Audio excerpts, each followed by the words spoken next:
Aqueles que têm acompanhado as nossas palestras nos semestres passados sabem que nós gostamos muito, entre outros, de convidar nossos ex-alunos que se destacaram na vida profissional, seja na indústria, seja em seus empreendimentos, seja na vida acadêmica.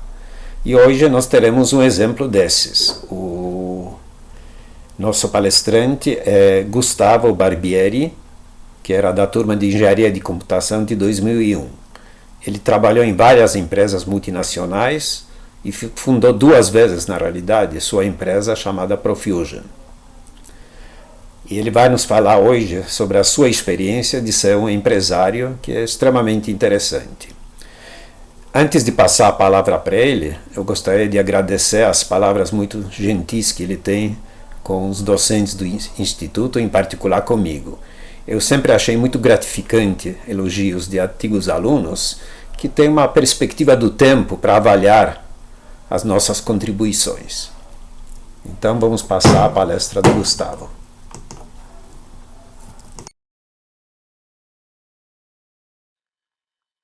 Olá, meu nome é Gustavo Barbieri, eu sou engenheiro de computação formado pela Unicamp, entrei na turma de 2001 e sou proprietário da empresa Profusion, de prestação de serviços de desenvolvimento de software. E eu estou aqui para falar para vocês que nem toda empresa é de produtos. Eu vou passar pela minha história pessoal, vou falar sobre a minha primeira empresa, que também se chamava Profusion, a venda que eu fiz dessa empresa para a Intel, a reabertura dessa empresa, também com o nome Profusion, e os desafios de uma empresa de serviços. Um pouco sobre a minha história pessoal. Eu sou de uma família que é da área de biológicas. Meus pais são farmacêuticos e bioquímicos, fizeram o USP em Ribeirão Preto e sempre utilizaram sistemas nas empresas deles. Só que os sistemas, em geral, são bem ruins. E eu sempre escutei isso daqui do meu pai, que isso tudo é muito mal feito. Se alguém fizer isso direito, vai ficar rico.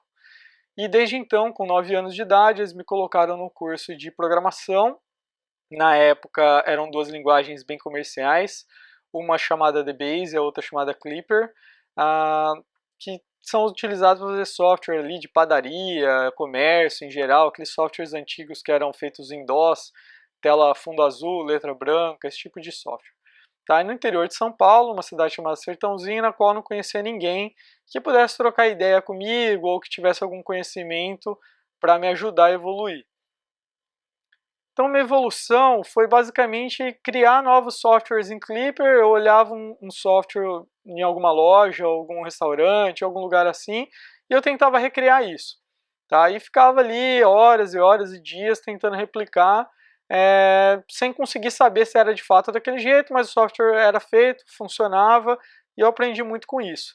Mas foi um período bem longo ali, foram 6 anos até eu começar a usar a internet, e ali ter uma abertura maior, um novo mundo. Achar tutoriais, conseguir baixar código, e com isso eu aprendi Assembly e C. E eu queria ser hacker. Então, para ser hacker, você tinha que instalar Linux.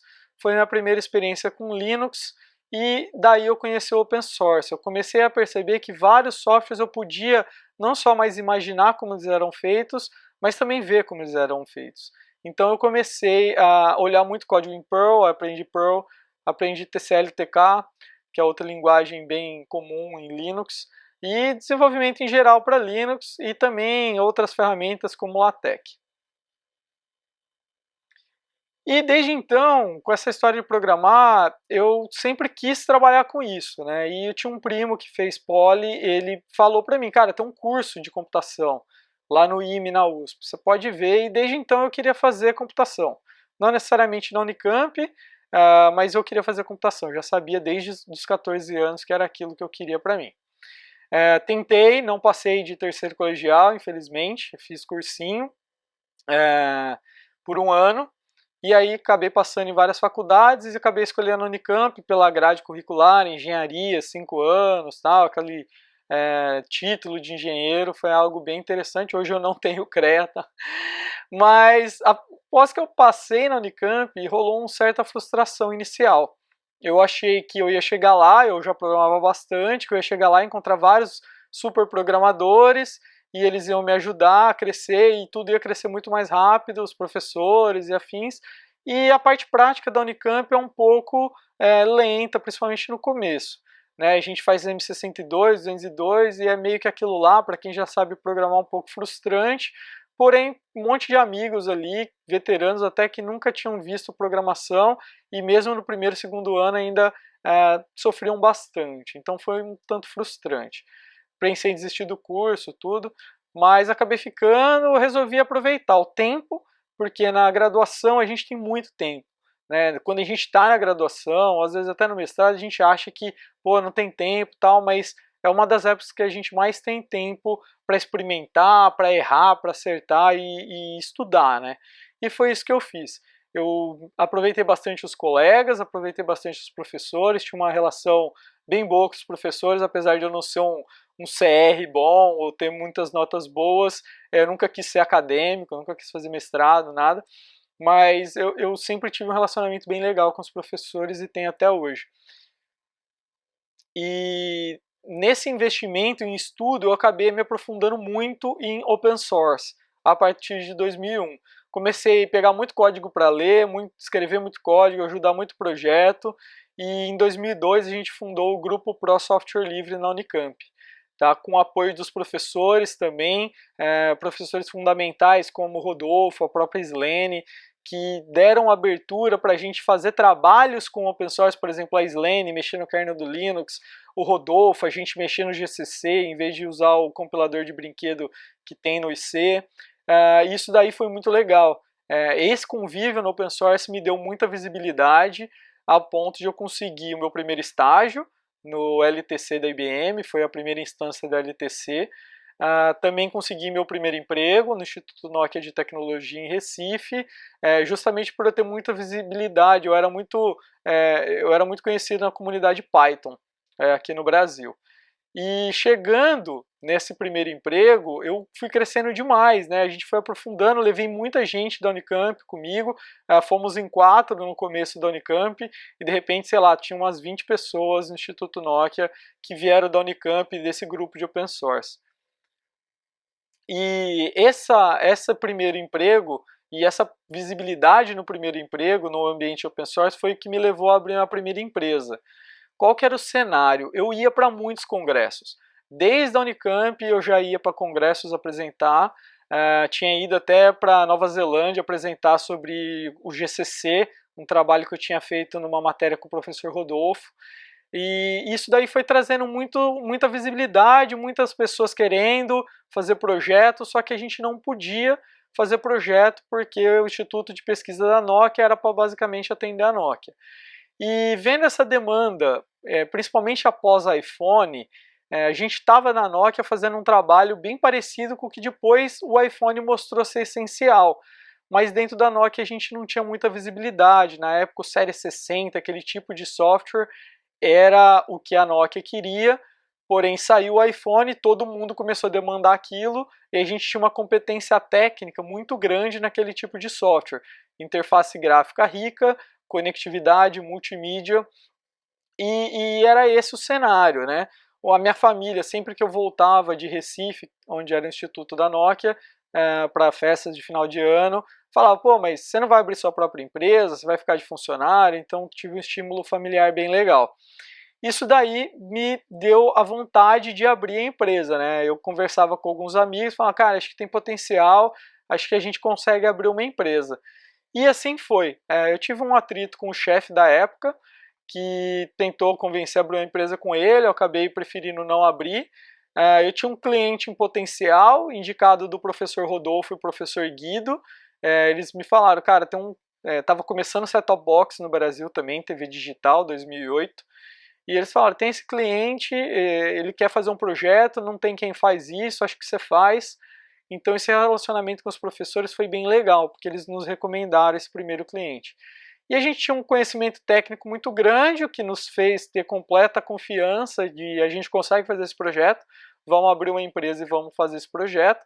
Só que a gente não tinha nenhum conhecimento comercial, a gente nunca tinha visto um contrato, eu e meu sócio da época, e a gente nunca tinha lido um contrato, nunca tinha feito um contrato, nunca tinha vendido nada, e fomos lá, não vai dar erro, né? Não tem como dar errado, a gente sabe a parte técnica, não vai dar errado. E de fato não deu, a empresa deu super certo, porém a gente sofreu bastante no decorrer da empresa, e tudo que a gente tentava fazer com uma abordagem de programador, tá? Então a gente foi falar com amigos, falar com colegas de trabalho, familiares que tinham empresa, para entender como que era um contrato, o que tinha que ter no contrato, como era a precificação. A gente voltou para Campinas, saímos de Recife, onde a gente morava, e voltamos para Campinas para ficar próximo da faculdade, e contato com professores, até algo bem interessante dos primeiros dias, a gente não tinha uma sala ainda, e a gente estava em busca de funcionários. Para isso a gente usou a LSD, a Slane cedeu o espaço e a gente fez a entrevista dos primeiros funcionários ali no computador do LSD. Foi bem legal ali, a gente tinha um apoio interessante ali dos professores, indicava a gente para outros alunos, tal, e isso foi bem legal. A gente sempre buscou nessa evolução ser pragmático, usar a metodologia científica para analisar o problema, entender o problema e tratar tudo como se fosse um grande software, tá? Ao ponto de a gente foi fazer o primeiro contrato, a gente se ferrou demais, chegamos lá para fazer o preço, colocamos um projeto muito longo, dava um ano, de várias pessoas e com valor muito alto, o cliente falou que não dava, que precisava de desconto, e no final a gente já estava até escrevendo um software de negociação para nos ajudar a fazer as negociações com os clientes, porque a gente foi entendendo qual que eram os requisitos, o que tinha que acontecer. Até um fato interessante para quem não tem empresa no Brasil se você falar um dia que você vai fazer um software de graça para o seu cliente, ele vai te cobrar para você poder fazer o software para ele. Você sempre tem que dar alguma coisa aqui no Brasil. Ou dar um desconto, ou dar alguma coisa para o cara. É impossível você vender um projeto aqui no Brasil de primeira, tá? E assim, a gente foi também amadurecendo conforme a empresa foi evoluindo, sempre seguindo esses princípios da abordagem, entender o problema, tentar abordagens, se não deu volta, vamos tentar uma segunda metodologia, uma segunda abordagem. E isso daí foi crescendo, a gente conseguiu um grande cliente, que era o próprio Instituto Nokia de Tecnologia, eles viraram nosso maior cliente, e nossa equipe cresceu até implodir. O dia que a Nokia basicamente quebrou, ela cortou todos os contratos com os terceiros e a gente estava com um grande cliente. E a gente precisou, foi o ponto de virada ali, a gente precisou, cara, temos que procurar mais clientes, temos que diversificar essa base, temos que ativamente tentar vender mais projetos, tá? E isso daí foi um ponto muito importante, porque a gente saiu de uma empresa que estava dando bastante dinheiro, estava legal, para uma empresa que de repente gerava centenas de milhares de reais de prejuízo por mês porque acabou a fonte de pagamento. Tá? Então a gente tinha uma folha de pagamento grande e zero faturamento porque não tinha outro cliente. Nesse momento a gente usou nossa rede de amigos, a nossa rede de contatos, seja do open source, seja da academia, para diversificar nosso portfólio. Então a gente conseguiu clientes como a Canonical, que na época estava fazendo netbooks, foi por indicação de amigos. A gente conseguiu a Samsung, que depois veio a ser o nosso maior cliente, por uma indicação de um amigo do meio open source, que trabalhava na Samsung e fez uma ponte que originou um contrato muito grande. Tá? Então, assim, a gente ser referência técnica, tanto para os clientes quanto para os funcionários, nos ajudou muito a amadurecer a empresa, a conseguir novos contratos, a diversificar, manter os contratos, isso daí foi fundamental. E também essa busca por novos e maiores clientes e projetos. Até então a gente estava fazendo ou projeto muito picado, pequeno, ou um único projeto muito grande. E nesse momento de maturidade a gente percebeu que precisava diversificar um pouco, não podia ficar tudo num cliente só por melhor que ele pagasse. Isso foi até a gente ser comprado pela Intel. Como que aconteceu essa venda para a Intel? A Intel era um dos nossos clientes grandes, mas ele não era o nosso maior projeto. A gente estava buscando abrir um novo mercado com eles, conseguimos, só que eles gostaram muito do projeto e precisava de uma equipe maior, que eu não tinha. Eu queria manter a qualidade, e para manter a qualidade eu não conseguia criar novos programadores da noite para o dia como eles queriam. A maioria dos nossos programadores estavam alocados em outros clientes, na BMW, na Samsung, a gente tinha feito um projeto grande com a Electrolux também, então a gente via de uma diversificação de portfólio e a Intel veio com essa abordagem, a gente falou não, então não pode ser um grande potencial, falei não consigo fazer isso para você. E a pessoa, vendo que o mercado estava aquecido, embarcado, sistemas móveis, né, mobile, bombando bastante, muita demanda porque o Android vinha crescendo, né, desde 2008 o Android vinha aumentando, e muita gente querendo uma alternativa Android para não cair num domínio inteiro do Google. Então, muitos projetos de competidores de Android, sistemas alternativos, sistemas que se comportassem como o Android ou como o iOS, porém em plataformas diversas, seja carro, geladeira, então um mercado muito aquecido. Fez a Intel chegar para a gente e falar, então eu vou comprar a empresa de vocês. Rolou aquele famoso, pagando bem, que mal tem. Então negociamos com eles e fizemos a venda no ano seguinte. O que eles queriam comprar? Eles queriam comprar a equipe, que era altamente qualificada, muito integrada, nossa equipe era muito bem, os times, as pessoas se conversavam muito, tinham muita empatia pela outra, a gente tinha muita flexibilidade de tecnologia, desde o começo a gente nunca foi a empresa de Linux, a gente fazia muito Linux, mas a gente sempre se disse aberto a várias tecnologias, várias linguagens, várias ferramentais. Tá? E isso é muito difícil de montar.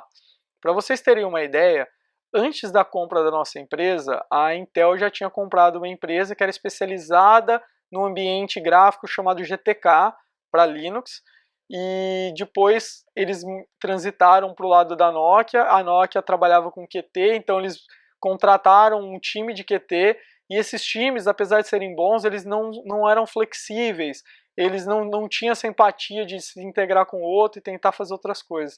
Isso pesou demais para eles. Na venda que a gente fez para eles, eles falaram, cara, hoje eu estou comprando vocês porque vocês são experts nessa linguagem, né, em C, com uma biblioteca chamada EFL, mas eu quero que vocês façam outras coisas se precisarem. Vocês fazem? A gente falou, a gente faz. E não deu outra. O nosso primeiro projeto foi junto com a Samsung e Intel, após a venda. Era um projeto na tecnologia que a gente era bem reconhecido, EFL. Porém, logo na sequência, esse projeto foi para o buraco e a gente mudou para Android. E a gente deu conta de aprender a nova tecnologia, entregar a nova tecnologia. Isso daí fez a nossa moral ficar bem alta, bem válida a compra da nossa empresa dentro da Intel. Tá? E a gente também tinha bons números. A gente tinha um lucro legal, a gente tinha todos os funcionários registrados sob CLT, todos os projetos contabilizados certinho, impostos pagos, tudo certinho. Mesmo assim estava dando um bom EBITDA, então deu um bom valuation, que basicamente quando eles falaram, eu falei pagando bem que mal tem, a gente pensou, cara, quanto que é pagar bem? Aí a gente inventou um número da nossa cabeça, por esse número eu venderia a empresa. Vimos que dava alguns múltiplos de EBITDA dentro do que o mercado acha normal pagar, e dentro dos multiplicadores do que a gente esperava de crescimento da empresa. Então, meio que adiantou alguns bons anos de empresa, realizou o potencial de uma vez só. Então foi uma venda bem interessante, bem legal. Tá? Mas nem tudo que parece quando a gente foi para a Intel, um dos motivos da gente ir para lá era de ter um impacto muito maior. A gente queria ter, além de impactar um projeto de uma empresa, a gente queria impactar o mercado de tecnologia como um todo. A gente ia ter acesso a todo mundo, a muitos congressos, dinheiro infinito para contratar, e isso daí de fato é verdade, de certa forma. Mas também a gente viu que tinha muita burocracia, são processos muito longos, a tomada de decisão não é fácil, tem muita politicagem entre times, às vezes você tem um projeto legal, mas o seu time não era para estar fazendo aquilo, então o outro time não quer perder o budget.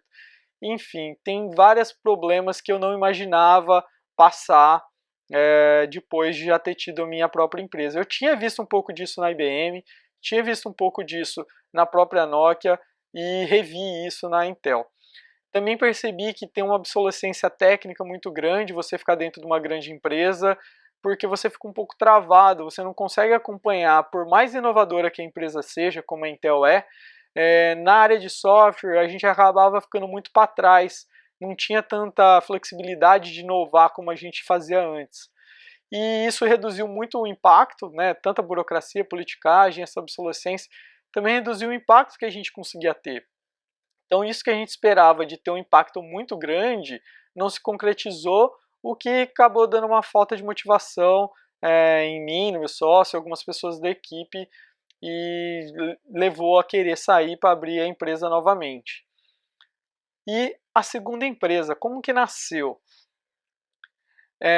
O cenário é o seguinte, meu contrato estava obrigatório, eu tinha que ficar lá por 4 anos, meu contrato já estava em 3 anos e meio, estava bem no finalzinho, tá? Eu tinha um non-compete, que ainda tem que ficar mais algum tempo sem abrir a empresa na mesma área, porém mudanças globais na Intel levaram à redução de vários escritórios nível mundial. Tá? Então, uma empresa grande tem que ter políticas globais e decidiram fechar o escritório de Campinas.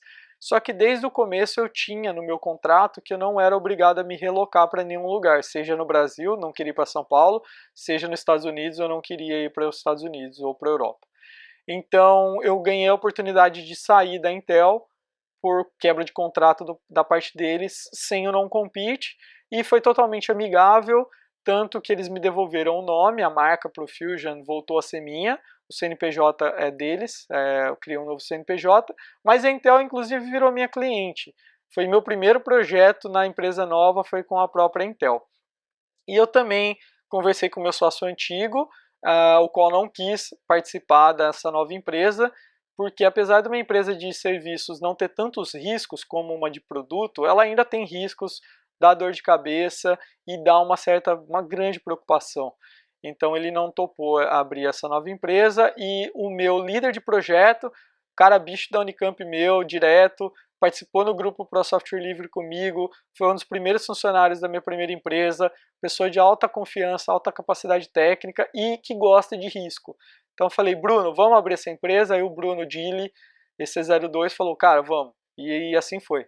A gente abriu a empresa em 3 pessoas, eu, ele e mais um funcionário. Como que foi esse recomeço? Aparentemente ia ser fácil, era só reativar os contatos, igual quando você está namorando, você termina o namoro, você acha que você está bem ali e de repente você percebe que não era tão fácil assim. Foi igual. Você sai, quando você estava na Intel, várias oportunidades de projeto aparecendo e na hora que você sai e vai atrás, nem tudo se concretiza. Tá? Então nem tudo foi tão fácil quanto parecia ser, porém é muito mais fácil que a primeira vez. A gente já entendia o que era um contrato, sabia fazer uma venda, entendia o comércio brasileiro, entendia o comércio internacional, entendia como vender projetos, como contratar funcionários, tudo foi muito, muito mais fácil na segunda vez. A gente também conseguiu ficar na sombra da primeira empresa, então a gente usou o mesmo nome, a mesma reputação, porém também no primeiro momento isso é legal, só que no momento futuro isso é um pouco incômodo, porque sempre rola aquele, mas e aí, comparado com a primeira empresa, vocês estão vendendo mesmo? Vocês estão crescendo mesmo? Será que a primeira vez não foi sorte? Será que vocês vão conseguir fazer a segunda vez? Então é um pouco incômodo depois, mas tudo tem um lado bom e o lado ruim, a gente tentou aproveitar o lado bom dessa sombra da primeira empresa. E o principal para a gente nesse recomeço foi que o mercado de embarcados mudou. A gente saiu do mercado antes de ser comprado pela Intel, onde tudo tinha que ser desenvolvido em C, C++, todos os projetos envolviam criar uma Board Support Package, um BSP baixo nível, para ter algo de software em cima.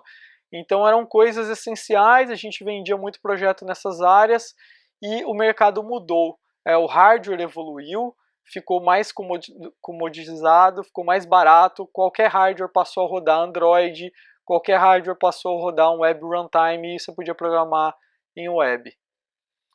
então a gente teve que se adaptar ao novo mercado. Como a gente não era uma empresa de programação em C com o EFL, a gente era uma empresa de prestação de serviço de desenvolvimento de software. Então a gente viu que tipo de software precisava ser desenvolvido, quais as tecnologias, o que o mercado queria, e a gente foi se adaptando. A gente se reaproximou da universidade, a gente tinha ficado um período razoavelmente longe, apesar de ainda estar em Campinas, a gente distanciou um pouco da Unicamp, perdemos um pouco de contato com alunos e até professores, a gente restabeleceu isso depois. A gente foi em busca de novos clientes, além da Intel e Samsung, a gente voltou a tentar BMW também, hoje é nossa cliente novamente, mas a gente conseguiu novos clientes, agências de marketing digital e software para aplicativos que nunca imaginamos ter isso de cliente, passaram a ser nossos clientes, e isso foi algo bem legal. Tá? Fizemos softwares para empresas de cartão de crédito, enfim, diversificamos e isso foi bem interessante. Também diversificamos um pouco o perfil dos funcionários. A gente sempre foi conhecido e contratava profissionais, programadores em C, baixo nível, amantes de open source. E agora a gente consegue contratar profissionais também que têm um apelo um pouco mais visual, que tem uma programação de linguagens de mais alto nível, o que tem um lado bom e o lado ruim também. Tá? E a gente foi refinando muito processos e o que a gente esperava das pessoas, o que a gente vendia para os clientes e o que a gente buscava oferecer para os nossos funcionários. Tá? A gente se preocupou, por exemplo, muito mais com qualidade de vida. A gente ficou um tempo no Tecnopark enquanto Intel. A gente falou, não, cara, a gente precisa ficar num lugar onde as pessoas comam bem e tenham coisas próximas, ao invés de ficar isolado num Tecnopark ou em algum lugar mais isolado. Então são coisas que a gente refinou para oferecer melhor para os funcionários e para a empresa como um todo. Hoje a gente sabe melhor que valor entregar tanto para os nossos clientes quanto para os nossos funcionários. O discurso ficou mais refinado. Antes, no começo, a gente entendia mais ou menos o que o cliente queria e a gente tinha uma concepção na nossa cabeça e a gente tentava empurrar muito aquilo, o que causava enormes dificuldades. Então, o nosso primeiro cliente, por exemplo, ele tinha um set-top box no mercado que estava nascendo, e ele queria algo simples, ele estava saindo ali de interfaces muito simples, RGB basicão, e indo com uma capacidade de ter imagens, ícones, e a gente, em vez de entender isso e oferecer um projeto menor, a gente chegou com 2 pés na porta, oferecendo um projeto super gigante, com framework, com tudo, e não era isso que o cliente queria. Então hoje a gente entende muito melhor, a gente guia muito melhor a extração de requisitos do cliente e guiá-lo pelo caminho correto para ele ter um melhor produto num tempo mais rápido. Do lado dos nossos funcionários, a gente entendeu que o maior atrativo da nossa empresa era o crescimento profissional que a gente oferecia para eles. Em salários, a gente tenta ser competitivo, mas a gente nunca vai conseguir concorrer com os caras muito grandes que conseguem dar salários astronômicos, conseguem dar escritórios com todos os frufrus ali, vamos dizer assim. Então, o que a gente consegue dar de valor para o nosso colaborador, para o nosso funcionário? Um crescimento profissional. Ele entra na nossa empresa e ele tem uma aceleração muito grande, como se ele estivesse fazendo um treinamento muito foda, só que ele ganha para isso ainda. Então, esse é o valor que a gente traz maior para os nossos funcionários. E a gente também tenta ter isso num bom ambiente, que as pessoas se sintam confortáveis, bem recebidas e que elas gostem de ficar lá. O que a gente faz como empresa? O que a gente traz de valor numa ponta e na outra? Para uma empresa, para os nossos clientes, a gente traz uma capacidade técnica que ele nunca conseguiria ter. Porque uma empresa que não é da área de desenvolvimento de software, a empresa que não tem a competência principal de desenvolvimento de software, dificilmente ela atrai o melhor programador. Por mais que ela tente pagar, por mais que ela crie um departamento de software, mesmo a Intel, uma empresa de 10 mil colaboradores de software, é muita gente de software, só que ela é uma empresa de hardware. Então você pode fazer o software mais complexo, mais tudo, só que você ainda continua sendo um custo na empresa. Né? O que você valoriza não é o que a empresa valoriza. Isso faz muita diferença. Imagina assim, tem empresas gigantes de tecnologia, de financeiro, de, sei lá, de mercado, de consumer, que o cara não consegue montar o time de software que eu consigo montar. Porque essa parte de baixo, eu consigo trazer um crescimento técnico para os meus funcionários, eu consigo valorizá-los pelo que eles estão entregando, tá? E isso faz muita diferença para um bom programador.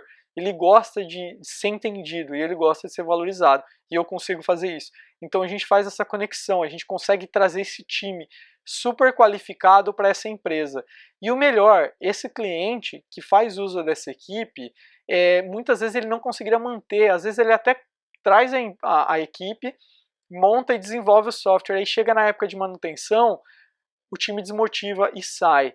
E o meu time, ele foi feito para isso, a gente entrega o serviço e sai, seja para um próximo produto do próprio cliente ou para um outro cliente diferente. Então eu consigo manter minha equipe motivada e eu junto esse que há de melhor entre os dois lados.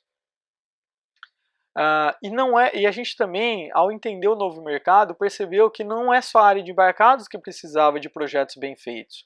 A gente viu que aplicativos, apesar de ser algo bem mais simples de ser desenvolvido, se você não tem um projeto bem executado, ou ele não sai no tempo, ou ele não dá para dar manutenção no longo prazo, ou ele, sei lá, ele não consegue atender a expectativa do consumidor final. Websites, a mesma coisa. Pô, o website é super fácil de fazer. De fato, tecnologia é muito fácil de fazer. Só que de vez em quando você tem websites muito mais complexos. Hoje em dia é uma realidade com Progressive Web Applications. E ter isso bem feito é fundamental. E também com uma qualidade de código que não é um hot site, que você faz, usa ele por 2 meses, depois você joga ele no lixo. Que você vai evoluir esse software por anos e anos. E também o lado de servidor. Servidor é algo, assim, naturalmente você sempre imagina que tem bons programadores. Só que com essa levada de cloud, você sempre pode pôr mais instâncias. A gente percebeu que caiu muito a qualidade do desenvolvimento de servidores. Então, eram muito mal desenvolvidos, problemas de consistência de dados, tratamento de erros, e também muito consumo de recursos. Você pode pôr mais um Nova, você pode pôr mais uma entidade no cluster, mas isso vai te cobrar no final do mês. Então, às vezes, você antecipar esse custo com um desenvolvimento melhor feito te salva muito no deployment, colocar esse software em produção depois. E a gente viu que esses 3 eram mercados que a gente também podia atuar. E a gente começou a perceber isso fazendo o nosso core business, que era embarcado. Então a gente fazendo um core business de embarcado, começou a aparecer demanda por aplicativos que complementassem o produto embarcado, websites que complementassem o produto embarcado e servidores que também complementassem. Mas hoje a gente já faz projetos independentes de aplicativos, de sites e de servidores também. Só que assim, a gente não é fábrica de software, a gente não compete por preço barato, porque isso todo mundo faz. A gente compete num nicho que precisa de muito conhecimento e destreza para fazer esse tipo de software. Então a gente compete na qualidade, no time to market, que não tem erro, projetos que não têm adendos e extensões que complicam depois o preço total do produto, tá? Então a gente pegou o que a gente fazia de melhor em embarcados e entendeu que, cara, a gente não faz só software embarcado, a gente faz software complexo. E software complexo tem em outras áreas também. E o que a gente busca vender para os nossos funcionários quando a gente vai fazer uma contratação de um funcionário? Primeiro de tudo, a gente fala, cara, aqui não tem legado. Nós não temos tecnologia legada alguma para trabalhar. E isso, para quem já trabalhou no mercado, é um diferencial incrível. Porque o cara entrou numa empresa que estava fazendo um software super inovador, que era em PHP 3, em 2000. E ele está fazendo software em PHP 3 mesmo de 2000 até hoje, dependendo do produto, dependendo da empresa que ele está. Então não ter legado é um ponto muito forte de venda. A gente possibilita usar novas tecnologias também. Sejam tecnologias que os funcionários nos trazem, ou a gente mesmo procurou e viu que é uma nova tecnologia legal, e a gente consegue fazer isso tanto por demanda dos funcionários, cara, vamos tentar vender um projeto nessa área porque tem futuro, tem mercado, também por demanda do próprio mercado, dos próprios clientes que falam, cara, eu queria fazer um desenvolvimento em Node.js. Antes eu estava em Java e agora eu quero mudar para Node.js, a gente faz também. Tá? Isso daí traz um aprendizado contínuo para os colaboradores, então é muito legal isso. Não tem monotonia, não é uma fábrica de software que o cara faz API REST pro resto da vida dele, usando Postgres. Aqui não, aqui você está trabalhando com GraphQL, que é uma tecnologia nova, às vezes você pode fazer SOAP dependendo do projeto, mas depois você consegue voltar para um banco de dados NoSQL e aí usar um banco de dados SQL. Então a gente consegue ter muita dessa flexibilidade e isso é muito valorizado pelos funcionários. A nossa avaliação é bastante técnica. A gente tem também a avaliação da pessoa, que é agradável, de quão bem ela se comunica, mas principalmente a gente tem uma avaliação técnica de verdade. E isso quase nenhuma outra empresa tem. As empresas entram no middle management que não consegue avaliar os profissionais técnicos e isso frustra demais o corpo técnico da empresa. E a gente evita isso ao máximo. Tanto eu quanto o Dili, a gente é muito técnico, a gente acompanha os projetos e a gente consegue entender quem está mostrando potencial e quem não está mostrando, ajudar quem não está mostrando a crescer e quem está mostrando a gente vai delegando mais e vai aumentando o salário e vai aumentando o cargo dessa pessoa e isso os funcionários acham fenomenal na nossa empresa. E a gente evita ao máximo burocracia. É uma empresa bem aberta, não tem um distanciamento entre os diretores, os donos, eu, o Dili e os funcionários. É uma empresa que hoje já tem passando de 20 funcionários, todos programadores e uma pessoa do administrativo, mas a gente tem bem aberto o canal de comunicação e a interação nossa com os funcionários. E a gente procura que a empresa cresça dessa maneira. Lógico, eu não vou conseguir ter acesso individual a todos os funcionários quando tiver 200 funcionários. Porém, a gente quer que isso seja feito do modo recursivo, a gente volta sempre para o problema da computação, a gente quer fazer isso recursivo como se fosse uma árvore, no qual cada nível da árvore consegue ter bastante dessa proximidade e assim ter uma empresa bem legal de se trabalhar. Tá? Já para os clientes, qual que é o nosso ponto de venda para eles? A gente entrega na tecnologia que o cliente quer. Por a gente não ter legado, a gente não chega para o cara e fala, cara, aqui é só Linux, aqui é só desenvolvimento em Python, porque eu sou um cara de Python e gosto de Python. Não, o cara quer o sistema em Java porque ele acha que Java, ele tem um time que consegue manter o projeto depois, a gente faz o projeto em Java direito, não faz um projeto em Java com cara de Python, ou um projeto em JavaScript com cara de Java. A gente tenta fazer o melhor naquela linguagem. E para isso a gente só consegue isso tendo um corpo técnico da mais alta qualidade. A gente também faz essa qualidade no tempo. A gente não fica pedindo adendo, porque tem empresa que é muito perfeccionista, mas não cumpre o prazo. A gente consegue ter o balanço de entregar aquilo que foi combinado no prazo, com a qualidade. E isso tudo sem ficar criando adendos nos clientes. A gente tem uma flexibilidade muito grande, a gente faz a passagem de conhecimento para o cliente, para ele depois conseguir manter o software, ele conseguir contratar outra empresa, às vezes até nesse modo de trabalho conjunto, né? A gente tem dois modos de trabalho, um é por escopo fixo, faz isso para mim, até essa data, a gente faz, entrega naquela data, depois o software é dele, mas a gente faz a passagem de conhecimento. Outro modo é a gente trabalha nossa equipe com a equipe do cliente, seja o gerente sendo na parte deles, o QA sendo na parte deles, ou mesmo desenvolvedores do lado deles, que foram contratados ou já existiam para manter aquele software depois, e o nosso time fazendo o desenvolvimento. Então a gente tem essa flexibilidade, mesmo assim a gente consegue cumprir os prazos e manter a qualidade, e isso é muito considerado. Muitas empresas fazem uma venda que a princípio é até mais barata, mas depois, a cada mudança de escopo ou a cada nova necessidade, principalmente quando é um produto novo que vai ser desenvolvido, vão aparecendo novas demandas no decorrer da execução. A gente consegue acoplar isso e fazer isso caber dentro do prazo, né? Sempre conversando e educando também o cliente. Isso é o que a gente tem de mais valioso para esses clientes. E aí não gera custos inesperados. O projeto ficou pelo dobro do valor porque eu pedi uma coisa que não tinha sido colocada no escopo no primeiro dia de venda. Tá? E quais são os desafios que a nossa empresa tem? Ou empresas de software, de desenvolvimento de software no Brasil? O crescimento do time com qualidade, como eu falei, a nossa empresa é a nossa equipe.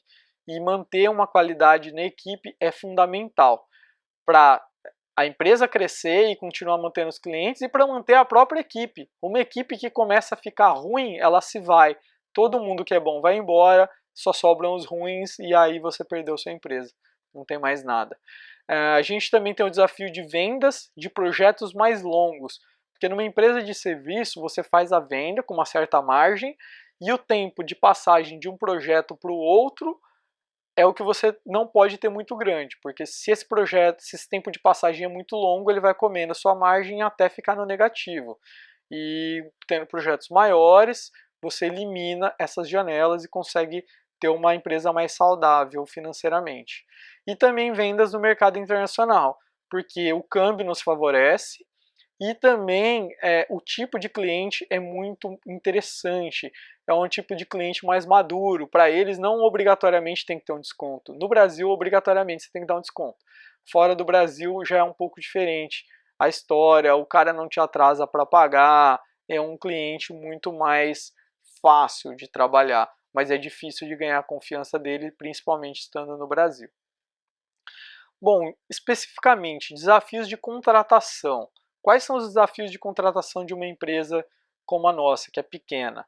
É muito difícil encontrar bons programadores, a gente tem muita gente que é programador Stack Overflow, ele não sabe o que ele faz, ele joga a dúvida que está descrita lá, o requirements do ticket, ele joga no Google, acha no Stack Overflow, copia a primeira resposta, testa se aquilo funcionou, funcionou, se não funcionou ele testa a segunda, ele não tem base nenhuma para saber por que aquilo funciona ou não, ele não consegue pensar, ele só consegue copiar, colar e ficar tentando exaustivamente.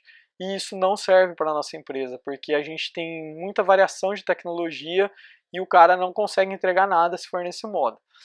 Então, para conseguir filtrar esse profissional, o bom programador desse tipo de profissional que eu falei, a gente tem um processo de seleção que é continuamente refinado, tá? E inclusive com a ajuda de professores da própria Unicamp, falei até uma vez com o Rodolfo, falei, cara, é impossível contratar programador, principalmente quando a gente foi para programadores web, que são JavaScript, eu achei que seria um pouco mais fácil, mas é muita gente que não tem base nenhuma de programação. Aí ele falou, Gustavo, testa o seguinte, passa o seguinte problema para eles, faz um loop de 0 a 100, contando todos os números ímpares, imprimindo todos os números ímpares, e vê o que sai. Você não vai acreditar. Eu falei, pô, mas isso daí é a coisa mais básica, todo mundo vai saber fazer. Ele falou, faz. Você não vai acreditar o tanto de gente que não sabe fazer um for. O tanto de gente que não sabe que for dá para você mudar a base e mudar o incremento. O tanto de gente que não sabe achar se o número é ímpar ou não. Então foi surpreendente. É uma das perguntas que a gente acaba fazendo na pré-seleção, na entrevista inicial, e filtra muita gente, infelizmente. É uma questão bem simples, tem outras questões simples que às vezes a gente faz no lugar dessa, e é inacreditável o tanto de gente que não consegue fazer. E assim, na parte técnica, a gente também vai aprimorando. Na minha primeira empresa, as provas técnicas eram muito difíceis, muito. A gente pegava um problema bem cabuloso que a gente tinha tido e colocava na questão e ninguém quase conseguia fazer. Então, quem passava era fenomenal, era muito bom, mas quase ninguém passava. Então, a gente não dava conta de preencher as vagas. E aí a gente precisou relaxar um pouco mais, para ser um pouco mais abrangente. Às vezes a pessoa fica um pouco nervosa, às vezes a pessoa não tem tanta noção daquilo, mas ela consegue fazer uma outra coisa que você precisa. E porém, às vezes você contrata a pessoa, ela saiu super bem na prova e não consegue entregar de fato um trabalho. Ela é boa de prova, mas não é boa de aplicação do conceito. Então a gente continuamente vai refinando esse processo seletivo.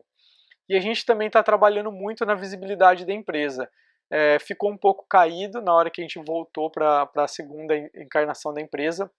A gente perdeu um pouco de visibilidade, mas é essencial a pessoa querer trabalhar na sua empresa e, apesar da empresa ser pequena, você ser um pouco conhecido no mercado. Porque você vai estar competindo em Campinas, o cara vai decidir, ou eu sou bom, por que eu vou pro iFood, por que eu vou para Profusion e não vou pro iFood? Por que eu vou para Profusion e não vou pro Eldorado, para CIT e outros lugares bem legais de trabalhar? Então a gente tem que ser conhecido e para fazer isso a gente busca meios no open source, de ter nomes nos projetos que a gente usa, ter contribuição também, congressos e aparições como essas também em universidades e outros eventos. E também temos o desafio da manutenção da equipe.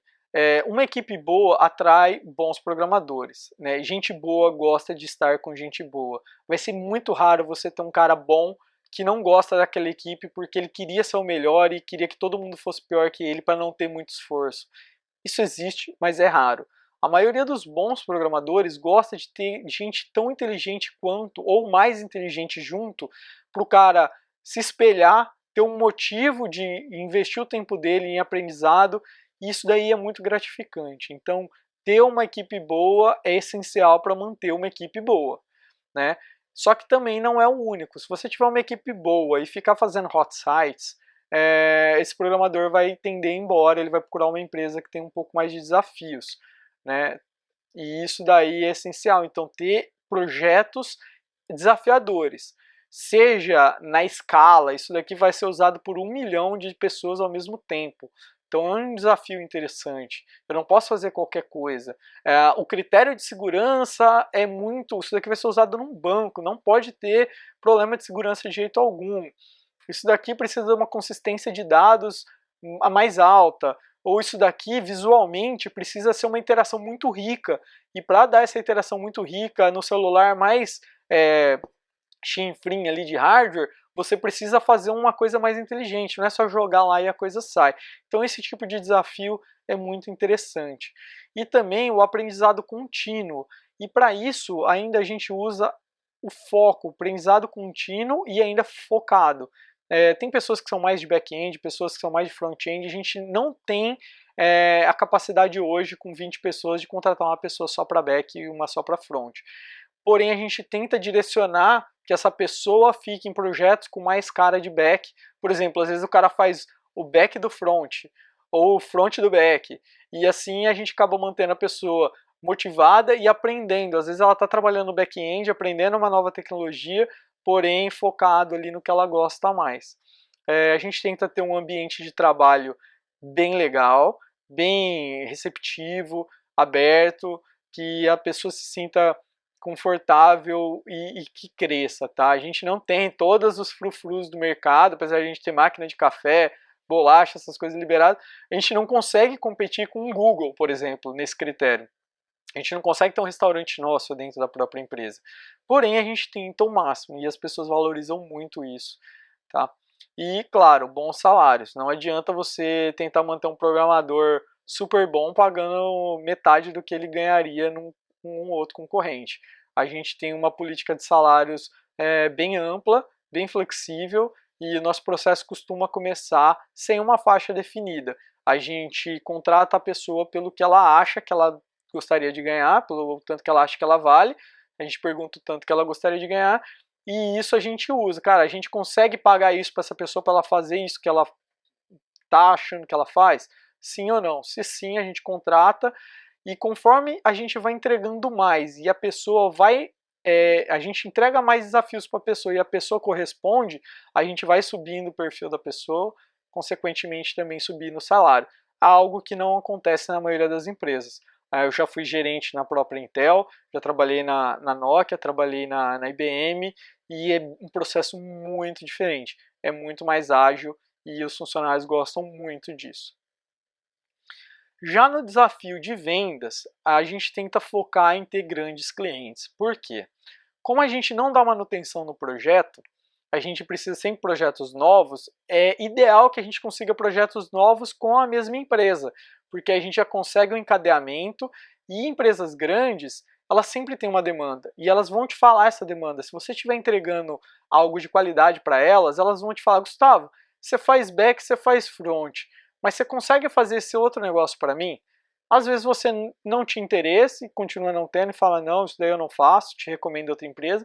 Às vezes você fala, cara, isso é uma coisa que eu sempre quis fazer, mas nunca teve oportunidade, vamos fazer junto.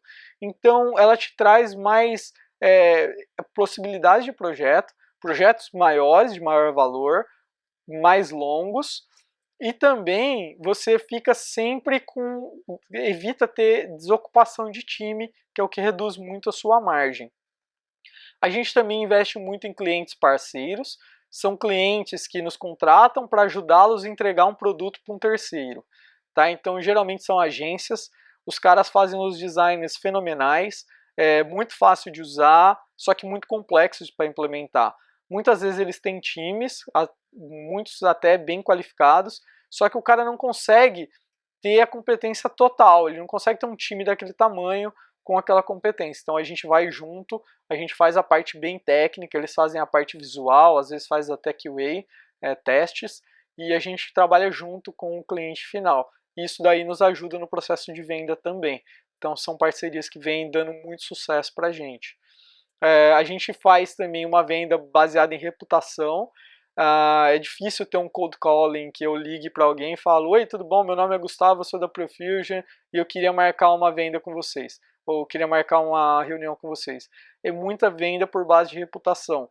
As pessoas falam, cara, na outra empresa eu contratei a Profusion, foi fenomenal, não teve problema. Às vezes os caras são um pouco mais caros, mas vale a pena.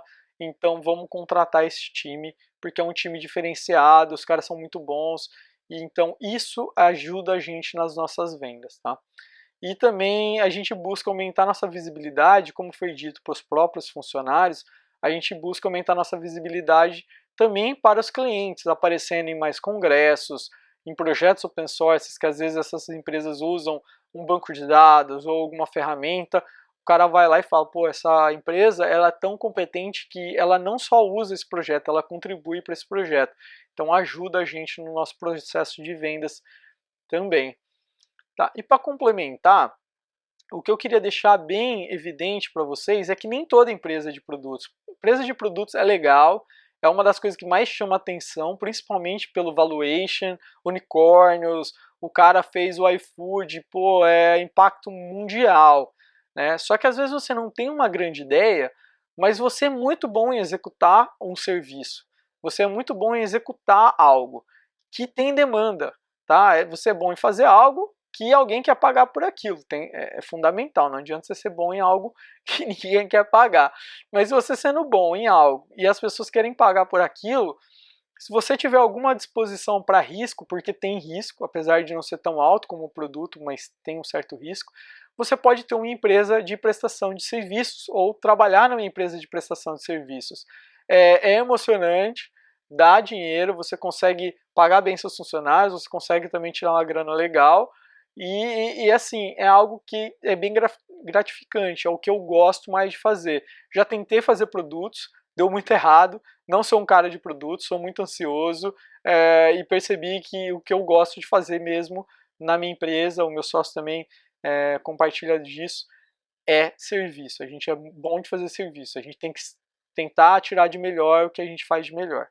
Então, muitos têm ideias, mas nem todo mundo sabe executar essas ideias. Muito obrigado. Meu nome é Gustavo Sverzuti Barbieri, meu e-mail está aí na apresentação. Agradeço muito a Unicamp por todas as oportunidades que já me deu e continua me dando. Ao professor Rodolfo por ter me chamado para vir a esse evento. Ao professor Tomás, que é fenomenal, um dos melhores caras que eu já vi na minha vida e que me deu a oportunidade de apresentar aqui para vocês. Muito obrigado e tchau.